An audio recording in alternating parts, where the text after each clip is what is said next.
اور جیسی 31 دسمبر کی رات میں سوئی گھڑی کی سوئی 11:59 سے لے کر 12 AM پر پہنچے گی، بہت زیادہ ایکسائٹڈ ہو جاتے ہیں، ان کے فیس ایکسپریشن سے ان کے فیلنگز کا پتہ چلتا ہے۔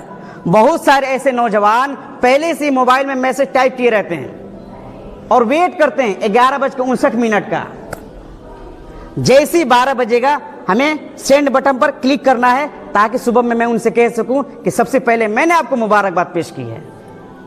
یہ کمپٹیشن ہو رہا کہ سب سے پہلے ہیپی نیو ایئر کون کہہ رہا۔ مسلمان کمپٹیشن کر رہا کس چیز میں؟ ہیپی نیو ایئر کہنے میں۔ اللہ تعالیٰ نے قرآن کریم میں فرمایا فاستبقوا الخیرات، نیکی میں ایک دوسرے سے آگے بڑھنے کی کوشش کرو، اور مسلمان گناہوں میں ایک دوسرے سے آگے بڑھنے کی کوشش کر رہا ہے۔ یہ آج کا مسلمان ہے۔ اور پھر بات ایک سمجھ میں نہیں آتی کہ 1 منٹ کے فاصلے میں کون سی دنیا ادھر ادھر ہو جاتی ہے، دنیا کے اندر کون سی تبدیلی آ جاتی ہے، یا ہماری زندگی میں کون سا بدلاؤ آ جاتا ہے۔ 1 منٹ پہلے بھی ہم دین سے دور تھے، 1 منٹ بعد بھی ہم دین سے دور ہیں۔ 1 منٹ پہلے بھی ہم بے نمازی تھے، 1 منٹ بعد بھی ہم بے نمازی ہیں۔ 1 منٹ پہلے بھی قرآن و سنت سے ہم دور تھے، 1 منٹ کے بعد بھی ہم قرآن و سنت سے دور ہیں۔ 1 منٹ کے پہلے بھی ہم جھوٹ، رشوت، سود، زناکاری، بدنظری اور گناہ اور اس طریقے سے خطرناک گناہوں میں ملوث تھے، اور 1 منٹ بعد بھی ہم ہیں۔ تو کیا بدلا ہماری زندگی میں؟ ایک مسلمان کی زندگی سے 1 سال کا لمحہ ختم ہو جاتا ہے، اور بجائے اس کے کہ یہ افسوس کرے مسلمان سیلیبریٹ کر رہا، جشن منا رہا، اس کو افسوس ہی نہیں کہ جو لمحات میں نے غفلت میں گزارے اس کا جواب دینا ہوگا، اللہ کے یہاں اس کا جواب دینا ہوگا، اس کو پتہ ہی نہیں۔ اللہ نے قرآن کریم میں نہیں فرمایا افحسبتم انما خلقناکم عبثا وانکم الینا لا ترجعون، اے مسلمانوں کیا تم نے یہ سمجھ رکھا ہے، کیا تم نے یہ سوچ رکھا ہے، کیا تمہاری یہ تھنکنگ ہے، کیا تمہاری یہ سوچ ہے، کیا تمہارے یہ گمان ہے تم کو یوں ہی بیکار پیدا کیا؟ افحسبتم انما خلقناکم عبثا، ہم نے تم کو بیکار پیدا کیا، یوں ہی پیدا کر دیا، وانکم الینا لا ترجعون، اور تم نے یہ سوچ رکھا ہے کہ تم ہماری طرف لوٹ کر نہیں آؤ گے۔ کیا تمہاری یہی سوچ ہے؟ یہ غلط ہے، لوٹ کر آنا پڑے گا۔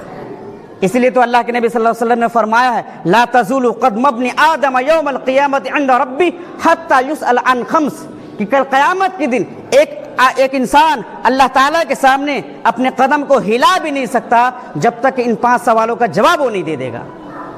جب تک کہ 5 سوالوں کو ویریفائڈ نہیں کرا لیتا ہے اپنے قدم کو ہلا بھی نہیں سکتا ہے۔ پوچھا جائے گا عن عمرہ، تمہارے عمر کے بارے میں، فیما افنا، اس عمر کو تم نے کہاں لگایا، وعن شبابہ، تمہارے جوانی کے بارے میں پوچھا جائے گا، ہم نے تمہیں جوانی دی تھی، تمہیں طاقت دی تھی، تمہیں لمبا تڑنگا بنایا تھا، اچھی پرسنالٹی کا مالک تمہیں بنایا تھا، تم نے اس جوانی کو کہاں کھپایا؟ ہم نے تمہیں مال دیا تھا، اس مال کو تم نے کہاں سے حاصل کیا؟ کہیں حرام طریقے سے تو مال تو نہیں کمایا؟ تمہارے انکم کا ذریعہ کیا تھا؟ تمہارے انکم کا سروت کیا تھا؟ حرام طریقے سے تو نہیں کمایا، اور کمایا تو ٹھیک، اس مال کو خرچ کہاں کیا؟ یہ پوچھا جائے گا۔ آج لوگ کہتے ہیں میرا مال میری مرضی، چاہے میں جہاں خرچ کروں۔ جی نہیں، اللہ نے مال دیا ہے تو خرچ بھی وہیں پر کرنا ہوگا جہاں پر اللہ اور اس کے رسول نے بتایا ہے۔ اور آخری سوال پوچھا جائے گا کہ ہم نے جو تم کو علم دیا تھا اس علم کے مطابق تم نے عمل کیا کیا؟ اللہ کے نبی صلی اللہ علیہ وسلم فرمایا کہ 5 چیزوں سے پہلے غنیمت سمجھو، موقع سمجھو، ایک آپشن سمجھو۔ فرمایا شبابک قبل حرمک، اپنے جوانی کو اپنے بڑھاپے سے پہلے، وصحتک قبل سقمک، اور اپنے تندرستی کو بیماری سے پہلے، اپنی مالداری کو فقیری سے پہلے، محتاجی سے پہلے، وفراغک قبل شغلک، اور اپنے خالی وقت کو، فرصت وقت کو، فری وقت کو، بزی ہونے سے پہلے، مصروف ہونے سے پہلے۔ اور آخر فرمایا وحیاتک قبل موتک، اپنے زندگی کو ایک موقع سمجھو، قبل موتک، اپنے موت سے پہلے۔ اس لیے میرے محترم ہمیں چاہیے کہ ہم اپنے پاسٹ کا، اپنے ماضی کا حساب کریں، اس کا احتساب کریں، اور اللہ تعالیٰ نے خود قرآن کریم میں اس کا آرڈر دیا ہے۔ فرمایا یا ایھا الذین آمنوا اتقوا اللہ ولتنظر نفس ما قدمت لغد واتقوا اللہ، اے ایمان والو اللہ سے ڈرتے رہو، اور ہر شخص یہ دیکھے، یہ غور کرے، یہ فکر کرے کہ اس نے آنے والی زندگی کے لیے کیا عمل کیا ہے۔ آج ہر انسان حساب کرتا ہے کہ نہیں کرتا ہے؟